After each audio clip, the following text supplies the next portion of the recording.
शहरात मोटरसायकल चोरीच्या घटनांवर प्रभावी कारवाई करत गुन्हे शाखा युनिट 2 ने रेकॉर्डवरील गुन्हेगाराला अटक केली असून 2 मोटरसायकल चोरीचे गुन्हे उघडकीस आले आहेत।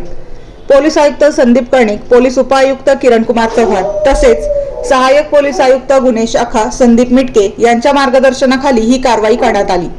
गुन्हे शाखा युनिट 2 चे अधिकारी चोरीतील आरोपींचा शोध घेत असताना पोलीस उपनिरीक्षक मुख्तार खान पठाण आणि सहाय्यक पोलीस उपनिरीक्षक गुलाब सोनार यांना गुप्त माहिती मिळाली की एक इसम चोरीची मोपेड विक्रीसाठी मुंबई आग्रा महामार्गावरील एक्सप्रेस इन हॉटेल समोर बंद पडलेल्या पांडव हॉटेल जवळ येणार आहे।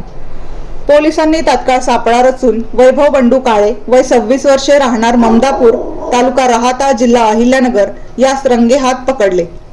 त्याच्याकडून सुमारे 1,10,000 रुपये किमतीच्या 2 मोपेड जप्त करण्यात आल्या। या कारवाईमुळे भद्रकाली पोलीस ठाणे गुन्हा क्रमांक 169/2023 आणि आडगाव पोलीस ठाणे गुन्हा क्रमांक 128/2024 असे 2 गुन्हे उघडकीस आले आहेत।